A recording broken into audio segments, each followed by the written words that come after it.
Number 10, exercise chapter 8. A heavy elastic string whose natural length 2 pi a is placed round a smooth cone whose axis is vertical and whose semi vertical angle is alpha. अब उसने हमें क्या कहा है, एक कोन लिया है हमने, कोन का सेमी वर्टिकल एंगल अल्फा दे रखा है और उसने कहा है कोन के चारों तरफ ना हमने एक इलास्टिक स्ट्रिंग लपेट दी जिसकी हमारे पास लेंथ 2 पाई ए दे रखी है. If W be the weight and lambda be the modulus of elasticity of string, और स्ट्रिंग का वेट हमने मान लिया W है, स्ट्रिंग की मॉडुलस ऑफ इलास्टिसिटी लैम्डा है, तो प्रूव करना है equilibrium. It will be in equilibrium when in the form of a circle.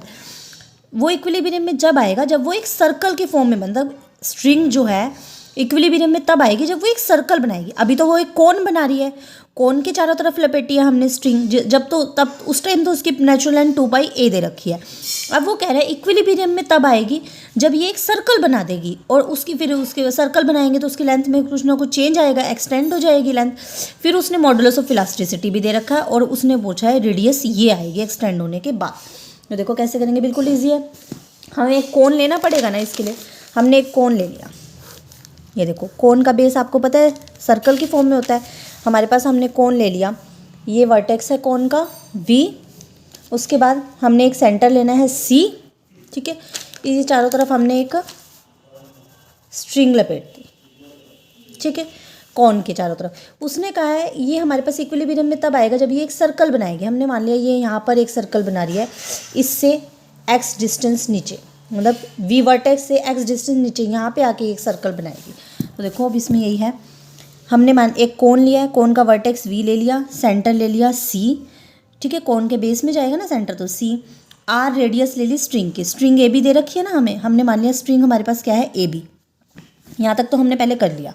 अब हमने कहा है स्ट्रिंग इक्विलिब्रियम में जब आएगी जब वो सर्कल बनाएगी, तो हमने मान लिया स्ट्रिंग जो है AB है जो इक्विलिब्रियम में आएगी, तो इसकी कुछ ना कुछ रेडियस होएगी. वो रेडियस हम मान के चले R.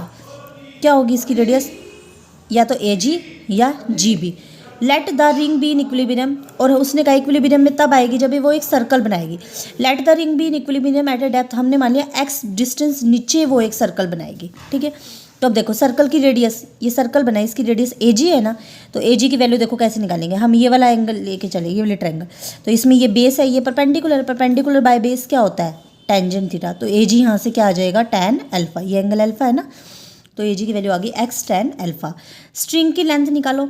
अब हम बात करते हैं AG equal to x tan alpha, ये तो हमारे पास यहाँ से आ गया. अब देखो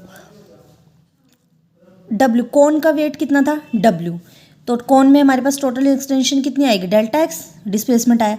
स्ट्रिंग में टेंशन होएगी T इंटू में डेल्टा ऑफ स्ट्रिंग की जो टोटल लेंथ होएगी. अब स्ट्रिंग की लेंथ देखो कैसे निकालेंगे, क्योंकि स्ट्रिंग को हम कोन की फॉर्म में ला रहे हैं तो स्ट्रिंग की लेंथ किसके इक्वल होती है, उसकी सर्कमफ्रेंस के इक्वल. सर्कमफ्रेंस क्या होती है 2 पाई R.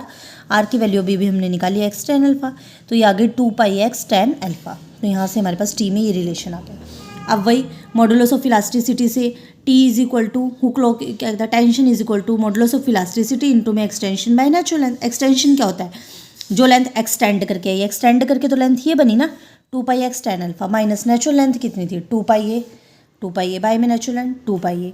इसको हम सॉल्व करेंगे, सॉल्व करके हमारे पास यहाँ से इक्वेशन बन जाएगी, ठीक है. यही हमें फाइनल रिजल्ट प्रूफ करना था.